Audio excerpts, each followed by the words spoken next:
수능 치느라 고생 많으셨습니다. 제가 알기로 수능 당일날 이렇게 수능을 쳤던 학생들에게 시험 치느라 고생했다라고 영상을 올리는 인간 강사는 제가 유일한 걸로 알고 있는데, 뭐 주변에서 뭐 이런 얘기들을 해요. 굳이 이제 수능을 다 친 학생들에게까지 그 학생들 중에 얼마나 많은 학생들이 이 영상을 본다고 다시 또 영상을 올리냐라고 이야기를 많이 하시더라고요. 근데 저는 뭐 제가 인강을 처음 시작했을 때부터 적어도 첫 번째 계약 기간이 끝날 때까지는 이렇게 계속 해야 되겠다라는 약속을 혼자서 했던 게 있었기 때문에 지금 이렇게 좀 고생하셨다는 게스트를 찍습니다.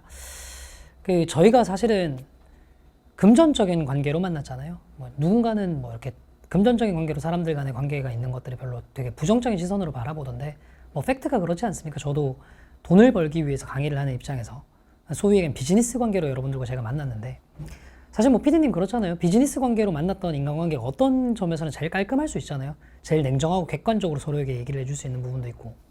그리고 좀 여담이긴 한데, 왜 가끔 제가 이런 얘기들을 들어요. 사람을 돈으로 대하지 마라. 뭐 맞는 얘기기도 한데 한편으로 보면 조금 웃기다는 생각도 들거든요. 아니, 우리 살면서 피디님 돈 되게 소중하지 않아요? 사람을 돈으로 대하면 얼마나 상대를 소중하게 대하겠어요, 그죠? 약간 농담식으로 하는 얘기긴 하지만, 제가 이제 왜 이런 얘기를 꺼내고 있냐면, 사실 뭐 그렇죠. 여러분들과 제가 이제 비즈니스 관계, 사실은 뭐 금전적으로 엮여있는 관계이긴 한데, 그렇기 때문에 훨씬 더 깔끔하고 객관적인 얘기들을 서로 주고받을 수 있지 않을까 하는 생각이 들어요. 그래서 제가 이제 몇 가지 말씀을 좀 드리려고 합니다. 수능을 친 여러분들께요. 일단 뭐 첫 번째 얘기는 고생했다는 거죠. 네가 공부를 얼마나 열심히 했건, 오늘 성적이 어떻게 나왔건 상관없이 어쨌거나 이 수험생활, 사회에 첫 발을 내딛는 이 순간까지 오느라 정말 고생 많으셨습니다. 이제부터 조금 더 냉정한 사회로 나갈 준비를 할 나이대인데, 그 전에 처음으로 네가 원하는 걸 얻느냐 얻지 못하느냐 되게 중요한 시험 때 한번 서보는 것 자체도 되게 수고스러운 일일 거였습니다. 고생 진짜 많으셨습니다. 그게 첫 번째 얘기고요. 두 번째부터는 조금 다른 얘기를 해보려고 해요. 그러니까 지금 하는 얘기를 그냥 흔히 어떤 어른들이 지나가면서 얘기하는 위로의 수사처럼 듣지 않으셨으면 좋겠습니다. 이야기의 핵심은 이겁니다. 수능이 인생의 전부는 아니다. 심지어는 수능은 입시에서도 전부가 아닐 수 있습니다. 수능 결과가 입시에서도 전부가 아닐 수 있습니다. 조금 아웃라이어, 정상의 범주에서 벗어난 사례이긴 하지만 두 가지 이야기를 한번 해보도록 할게요. 그리고 여기에서 여러분들께 드리는 메시지를 좀 끄집어내 보겠습니다. 첫 번째는 제 대학 후배의 이야기입니다. 제가 수업 중에도 한번 얘기를 했었고 수능 직전에도 한번 얘기를 한 적이 있는데, 그 친구가 사실 수능 당일날 너무 긴장을 해서인지 국어 시험을 굉장히 못 봤어요. 그러니까 어떻게 알 수 있느냐?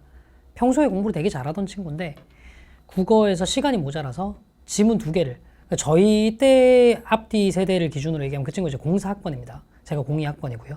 그 세대 때 국어 2지문이면 비문학 기준으로 얘기했을 때 한 지문당 한 5문제씩이 나왔었으니까 거의 10문제 혹은 경우에 따라서 11문제 정도의 문항이에요. 못 풀었어요. 시간이 모자라서. 그래서 찍었답니다. 찍었는데 나름대로 이제 어떻게 찍었냐면, 아예 이제 번호 하나로 쭉 밀고 찍는 건 아니고, 나름대로 공부 좀 잘했던 친구라고 했잖아. 그러니까 이런 거 있잖아요. 시간 되게 짧게 남아가지고 한 지문을 2분 동안 5문제를 풀었는데 사실 이제 물리적으로 불가능하죠. 그래서 어떻게 하냐면 문제만 읽어보고 그나마 선지에서 있는 답들, 단어들 보고 감 가는 대로 이제 찍어본 거예요.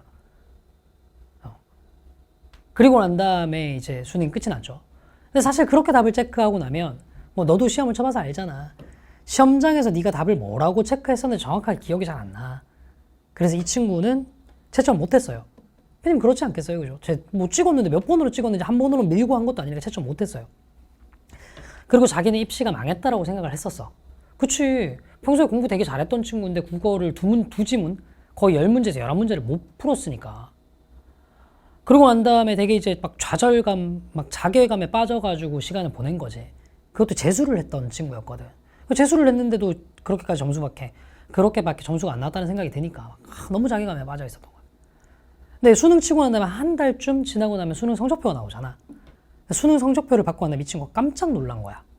100분이랑, 그때는 등급이 없었을 때거든. 100분이랑 표준 점수를 보니까 그 찍은 10문제가 거의 다 맞은 점수가 나온 거예요. 그러니까 원점수가 공개가 안 되니까 수능은 실제로 그 찍은 10문제가 다 맞았는지 아니면 뭐 그중에 한 7, 8문제가 맞았는지는 모르겠지만 어쨌든 100분위와 표준 점수로 추측해 보건대 그 찍었던 문제가 거의 다 맞는 점수가 나온 거죠. 그래서 이 친구가 고대 법대를 왔습니다. 제가 지금 이 이야기에서 하고 싶은 얘기 뭔지 알겠어요? 수능 시험 하나 끝났다고 해서 네 수능의 점수가 결정된 건 아닐 수도 있다는 거야.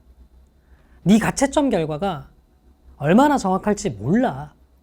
그러니까 지금 저의 캐스트를 보고 있는 친구들 중에 상당수는 나는 좀 수능도 잘 못 본 것 같고 우울한 마음인데 싶어가지고 메가스터디 또 한 번 더 들어와 보고 이런 친구들도 많을 거야.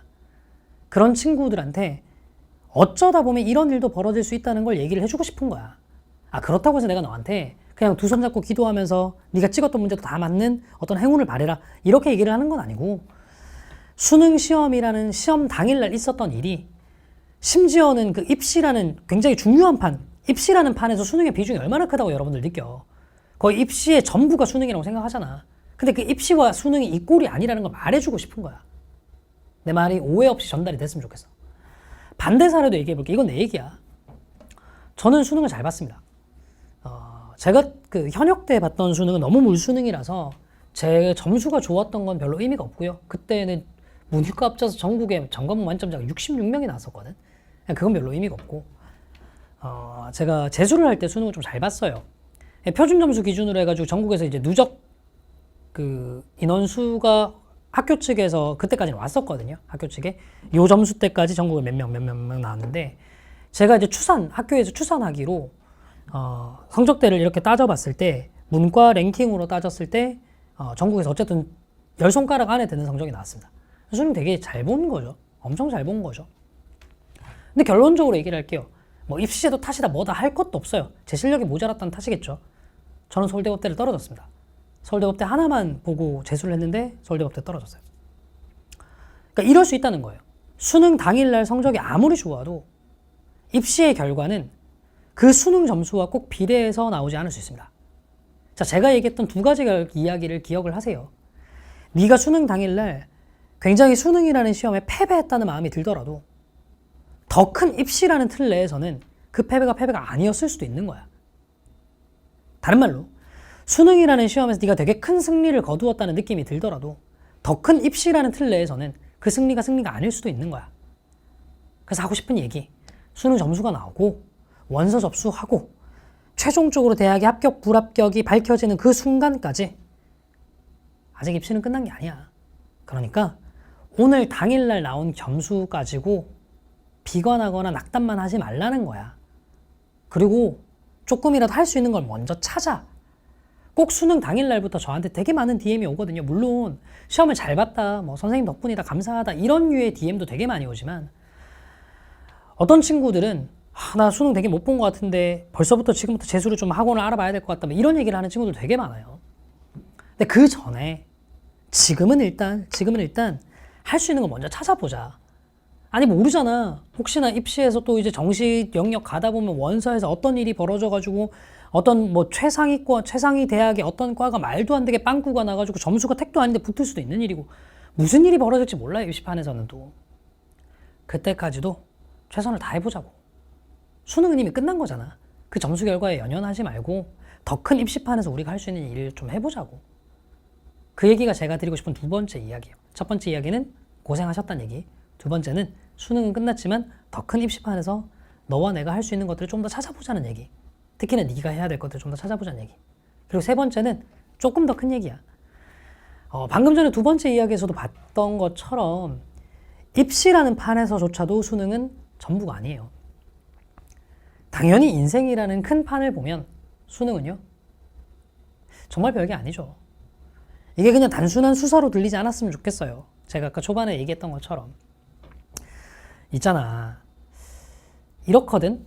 내가 가지고 있는 이 직업이죠. 내가 가지고 있는 직업, 학원 강사라는 직업. 사실 이 직업만큼 학벌의 좌우가 많이 되는 직업이 잘 없어. 사회생활을 하다 보면 이 직업만큼. 피디님, 병원 가실 때요, 병원 의사 선생님이 학벌을 보고 병원을 선택을 하시나요? 안 그러시잖아요, 그죠? 내가 뭐 특정 대학을 뭐 비하하거나 하는 거 아니다. 너네도 한번 생각해 봐봐. 집 앞에 경희 소아과랑 연세 소아과가 있으면 야 아무리 그래도 경희대보다는 연세대가 입결이 더 좋으니까 나는 연세 소아과 가야지 하냐고. 안 그러잖아. 심지어는 평생 공부를 해야 되는, 그리고 이제 학문의 거의 학업에서는 고등학교 때부터 최고봉에 있는 의대조차도 대학 들어가고 난 다음에 학벌을 뜯어먹고 살 일은 잘 없어. 근데 우리 강사라는 직업은 사실 학벌의 좌우를 되게 많이 받는 직업 중 하나잖아. 근데 가만히 생각 한번 해봐봐. 이 직업 내에서도 이 그 강사라는 어떤 생태계 내에서 정점에 있는 많은 사람들이 다 서울대 출신 아니야. 나만 해도 서울대 출신 아니죠. 그죠? 심지어는 굉장히 많은 강사 생태계 정점에 있는 사람들은 스카이 출신이 아닌 경우들도 많아요. 수능 점수로 인생이 결정되는 거 아니라니까. 근데 수능 점수로 인생이 결정된다라고 생각하는 사람들은 대부분 내가 지나고 보면 딱 이래. 제가 이제 아까 내가 02학번이라고 얘기를 했잖아요. 그러니까 지금 여러분들이 이제 수능을 치고 올해 대학 들어가면 23학번 정도 되니까 여러분들보다 거의 이제 2배 가까이 인생을 살았는데, 2배? 혹은 2배 조금 넘게 이렇게 인생을 살았는데, 살다 보니까 이래. 수능 점수에 얽매여서 수능이 인생에서 되게 중요하다라고 생각하는 사람들은 보통 이래요. 자기 점수와 자기 입시의 결과를 못 받아들이고 그 과거에만 계속 얽매여서 앞으로 못 나갔던 사람들은 수능이 인생에 되게 중요한 사건이었다라고 착각을 하면서 살아요. 그리고 앞으로 계속 못 나갑니다. 저는 여러분들이 그러지 않으셨으면 좋겠어요. 어떤 결과가 나왔든 간에 뭐 그래서 뭐 그 결과를 통해서 여러분들이 입시를 올해 끝낼지 한 번 더 할지 그 결정을 나중에 어떻게 하든 상관없이 앞으로 나갈 준비를 합시다.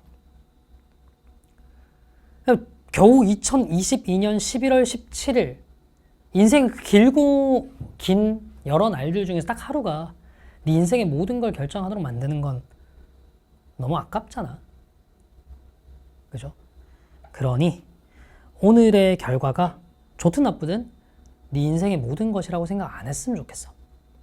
오늘 네가 뭐 수능 좀 못 봤다고 해서 네가 인생의 패배자가 되는 것도 아니고, 반대로 네가 오늘 수능 좀 잘 봤다고 해서 인생의 승리자가 되는 것도 아니잖아.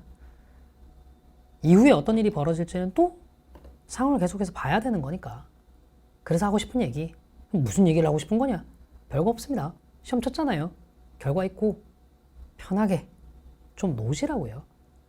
물론 뭐 논술도 대비를 해야 되고 뭐 예체능계 학생들은 실기도 대비를 해야 되고 하겠지만, 적어도 지금까지 거의 1년에 가까운 시간, 뭐 반수생들이라면 반년에 가까운 시간 전과목 공부를 다 하느라 자신을 갈아놓고 잠도 줄여야 되고 이 정도로까지 몰아붙일 필요는 없는 시기가 왔잖아. 마음의 여유를 가지고 생활하셨으면 좋겠어요. 그리고 일상 속에서 꼭 행복을 찾아가면서 생활하셨으면 좋겠습니다. 지나가는 구름 하나 보면서 나는 왜 11월 17일에 수능을 망쳤을까를 후회하고 체념하기보다는 지나가는 구름을 보면서 구름의 모양을 아름답다고 느낄 수 있는 마음가짐을 가지고 살아가셨으면 좋겠어요. 지금은요.